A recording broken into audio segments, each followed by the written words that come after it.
Subjects and verbs must agree with another in number, right? Singular or plural. Thus, if a subject is singular, its verb must also be singular, and if subject is plural, its verb must also be plural. For example, he is writing. He is writing. He is what? Singular, right? So, verb is also singular. Now, they are dancing. They plural, so verb is also plural. That you know. Now with the simple and past, simple present. With that, simple present. As you know, the verb, which are the verb? Auxiliary you know, is there, am is there, and plural, and you, are is there. Then has, have. All this comes in present, right? Simple present is am, are, has, have, right? And in the past, we have was, were, had. So you will have to understand, if subject is plural, verb must be plural. If subject is singular, verb must be singular. And if it is in simple present, though these type of verbs, these auxiliary verbs, if past, those auxiliary verbs. And finite verbs, if singular, present, SES, and if plural, without SES, and if past, second form of verb.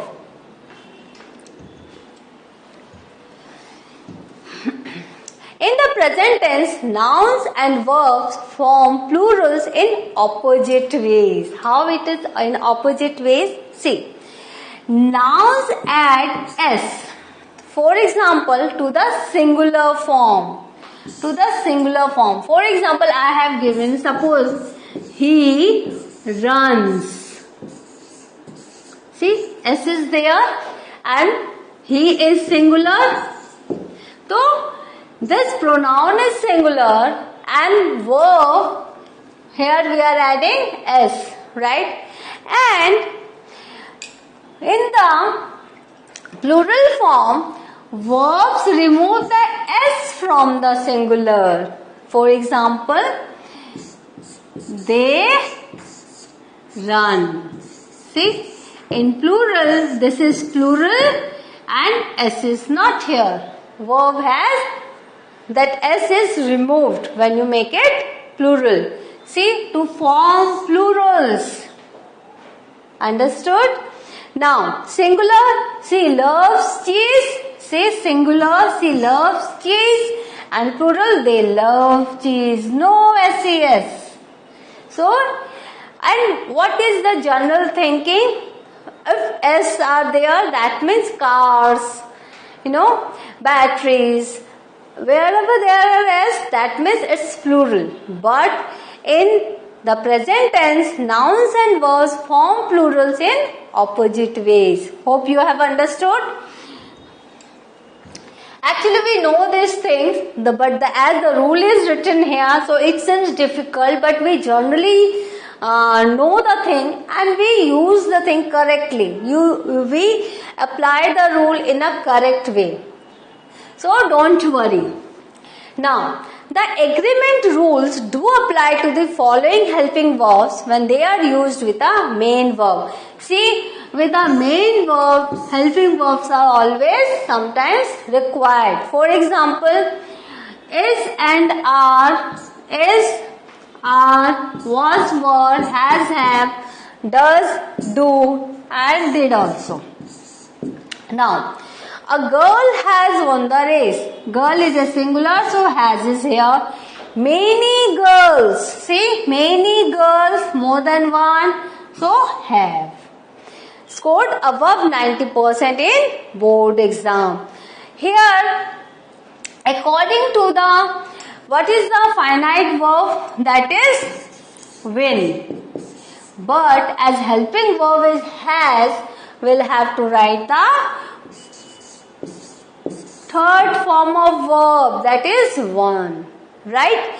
Now girls have, what is the finite verb? Score. Finite verb is score, first form of verb. But with have, we use perfect third participle of verb, that is scored. So according to the helping verb, we'll have to make changes in finite verb. Right? This also we do. But as when I am explaining the rules, it seems a little out of the understanding, but we know the rules and we do it correctly. So don't worry, we do it correctly all the time. Now, the agreement rules do not apply to has, have when used as the second helping verb. Earlier it was first helping verb. Has won. Okay? Have scored. But if they are second helping verb, then she could have. First is this, second is this. Done the project. They could have. Now you are seeing, we agreement rules do not apply to has, have when used as the second helping verb. Right? Now next, the rules do not apply to any other helping verbs such as can, could, shall, should, may, might, will, would, must. The subject verb agreement rules apply to all personal pronouns except I and you. Now earlier in this slide I just say, here is the past, here is the present. Right? But if we use the helping verb could, so always our verb is first form. For example, he could go. But here, this is the main. So the verb is according to have. The verb is according to have. And this is the second helping verb. So we are not using this as a rule. We are not applying the rule in this. Now, the subject verb agreement rules apply to all personal pronouns except I and you. With I it's am, with you always are. I it's always am or, and with you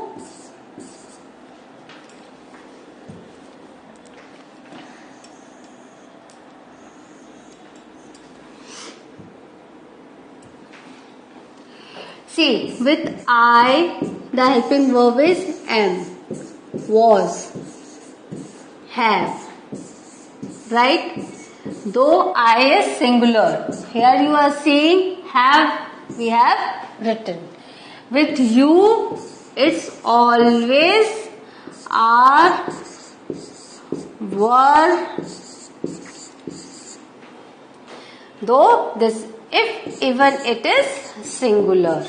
So with I and you, the basic rule we don't apply, that is singular that and singular verb with plural verb. Now next, these agreements rules do not apply to verbs used in simple past tense without any helping verb.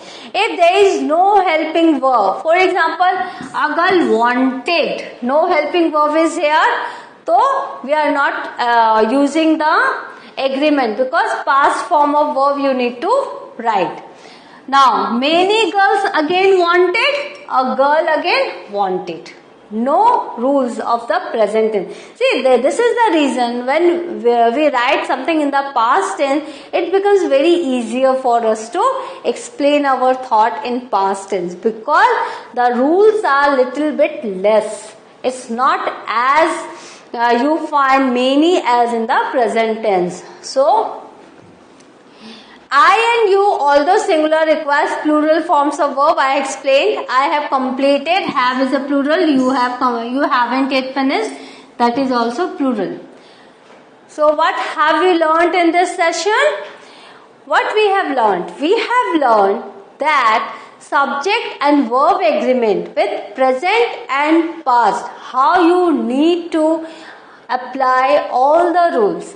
And with the exception I and you, others are the same. In the past, you don't have to worry, because without helping verb, you need not to worry. The same finite verb in the second form will be used with singular and plural. In this way, this chapter, this session comes to an end. Go through the session. Read the slides, go through the slides, read the rules, understand it, apply it, and whenever you read any article or any chapter or anything in English, you will find the rules are followed. So, now you know the rules, understand it and use it in your writing also. In the next class, I will show you something else. We will do together something new. By the time, have a good revision. Thank you.